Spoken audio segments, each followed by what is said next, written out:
Senhoras e senhores, eu me chamo William, sejam todos muito bem-vindos. Essa é a monitoria de Direito Civil 2 e finalmente na nossa matéria, que é o erro, o dolo e a coação. Essas três palavras mágicas no direito civil, essas palavras da teoria do contrato importantíssimas, vitais, maravilhosas, que quando alguém comete um erro, você fala assim, ih rapaz, é agora, minha hora de brilhar. O advogado, quando pega um contrato que está viciado, ele até se apruma, estica o peito, ele fala, é agora. Ele vem aqui, ó, matou no peito, pum, botou a bola no chão e falou, seu juiz, meu cliente, deixa comigo, eu vou brilhar. Por quê? Quando a gente fala de vício, a gente fala de vontade, certo?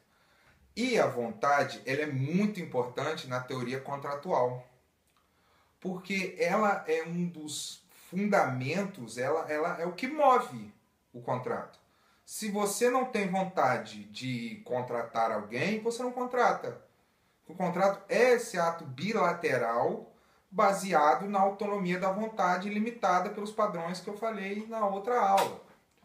Então, tipo assim, se há um vício nessa vontade, se há alguma mácula nesse querer, nessa soberania da pessoa, esse negócio é anulável. Porque aquilo que faria ele acontecer não deveria ter acontecido. E o que são esses três erros? O primeiro, agora eu já expliquei brevemente, né? Vamos ao primeiro. O primeiro erro é chamado a ignorância, ou do erro também. É quando há uma falsa impressão da pessoa sobre aquele negócio, bem jurídico ou pessoa. Um exemplo que elucida isso muito bem, é um exemplo até engraçado, fica a título de curiosidade aí. Se você casar com a pessoa, você casou, tá ligado? Você casou. Você, em teoria, tem até 3 dias para alegar que você não conhecia um distúrbio psicológico, um defeito ou um erro muito grande, muito exponencial que a pessoa tem, você pode anular esse casamento dentro dessa ideia. Porque o erro, ele vem dessa forma.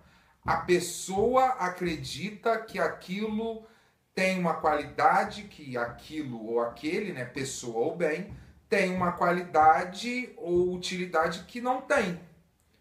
Então, perceba, é diferente do dolo. O dolo, a pessoa é induzida a acreditar nisso.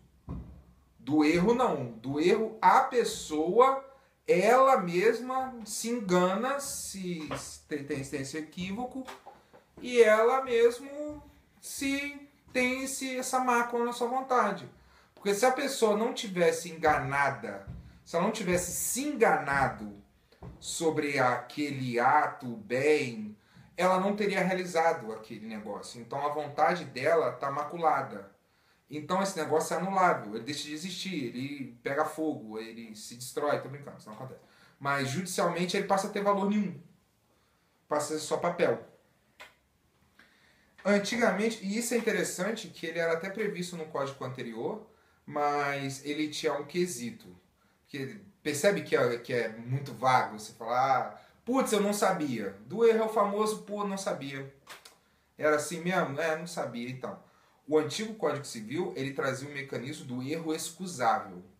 Ou seja, é um erro que ele era uma exceção à teoria do erro, que quando qualquer pessoa normal, em sã consciência, homem comum, pessoa média, pudesse olhar aquilo ali e ver que era um erro, ela não era um erro excusável. Entendeu? Tipo assim, não é um erro perdoável. Porra, o Código Civil antigo fala, não é possível que a pessoa não viu que essa pessoa, esse outro ser humano bípede, que ela se casou, tomava 2 caixas de Rivotril por dia. Não é possível que esse cara não viu. Então isso anulava esse erro. Mas o novo Código Civil, em sua sabedoria infinita, ele anula essa possibilidade. Ou seja, se a pessoa fez, não sabia, não importa se esse erro é excusável ou não, a pessoa pode alegar isso para anular. O segundo ponto é aqui o dolo. O dolo é internacionalmente vulgo safadeza. Dolo é vulgo safadeza. Então, assim, é quando uma pessoa engana outra pessoa por deliberada vontade dela quanto a um bem, a uma propriedade. Aí você percebe que já não tem mais pessoa. Você pode até... Né, não tem mais pessoa. A gente está falando de contrato. Se bem que tem contrato de casamento, né? Mas vocês entenderam. Então, uma galera inteligente pra caramba. A pessoa engana a outra. Ela deliberadamente esconde os defeitos daquela coisa, esconde os erros daquela propriedade, ela pensa, ela engana. Como, vou até ler aqui no livro, aqui, ó. Pode ser... Não, li errado aqui, ó. Dolo pode ser conceituado como um artifício ardiloso pregado para enganar alguém. Ardiloso, traiçoeiro. Safadeza, vulgo safadeza. Então, o dolo, ele pode ser classificado no polo positivo ou no polo negativo. O polo positivo é quando você quer enganar aquela pessoa, certo? E o polo negativo é quando você é omisso. Então, tipo assim, vou falar nada, deixa isso pra lá. Um carro, por exemplo, quando você maqueia um determinado defeito do carro, aí você está sendo polo positivo. Quando você só nota que o cara não percebeu aquele defeito, você está sendo omisso. E você tem o dolo recíproco ou bilateral, que é o dolo que todo mundo tenta enganar todo mundo. Entendeu? Nesse dolo tem uma citação aqui que eu acho maravilhosa no direito, que é Nemo altaro próprio titubera legalius, que ninguém pode se beneficiar da própria safadeza, da própria torpeza. Isso é maravilhoso, já expliquei no vídeo, isso é um conceito para a vida. E por fim, a gente tem da coação. A coação é quando a pessoa ela é forçada a aceitar aquilo ou não. Quando você tem alguém te coagindo, seja física ou psicologicamente. Então, por exemplo, quando você tenta coagir a pessoa de forma física, é o famoso, transfere isso aqui, aponta uma arma, faz não sei o que, a coação física. A coação psicológica pode ser, compra aquilo ali pra mim, não sei o que, tereréu, entendeu? O cara, ele pode estar coagido, tanto emocionalmente, fisicamente, tanto psicologicamente, emocionalmente, quanto fisicamente. Inclusive tem até um exemplo aqui muito bom que da coação psíquica, né, de ordem não física, de ordem emocional, empírica, que é um caso aqui que o grande Flávio Tartucci, perdão, sou Flávio, ele fala de uma moça que ela estava muito fragilizada emocionalmente, e ela entrou na igreja e ela era uma mulher de muitas posses e começou a fazer contratos assim, de compra e venda de bens e matérias dela, porque ela estava acreditando ali naquele ciclo independente, emocional, daquele momento, daquelas pessoas. E depois essa mulher, ela entrou com um processo para que haja a nulidade desses atos, devido a essa coação moral, essa coação de ordem psíquica, de ordem mental.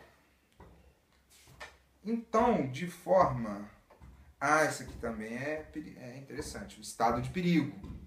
O estado de perigo é quando você está ameaçado por uma coisa de uma forma que você não tem condições psíquicas, você não tem segurança da do seu bem-estar físico para realizar aquilo. E isso também é uma virtude. É estado de perigo iminente. Não tem como você negociar com alguém com soberania da vontade que está te ameaçando, ou você está numa situação muito precária, você está numa situação que você precisa daquela coisa, senão você tem uma perda muito grande, uma perca de qualidade de vida. Então você tem esses elementos. Gostaria de agradecer a todos e guardem isso, estudem isso, isso é muito importante. Isso aqui foi só uma pincelada, foi só en passant. Existem várias outras coisas que devem ser. Isso são, acho que umas 10 ou 12 páginas que eu fiz de forma bem sucinta aqui para vocês. Mas como eu falei no começo, isso é fundamental para você entender os mecanismos, as ferramentas que você tem para lidar com os contratos e como tornar eles anuláveis, como uma pessoa, como trazer mais justiça. Porque uma pessoa que está coagida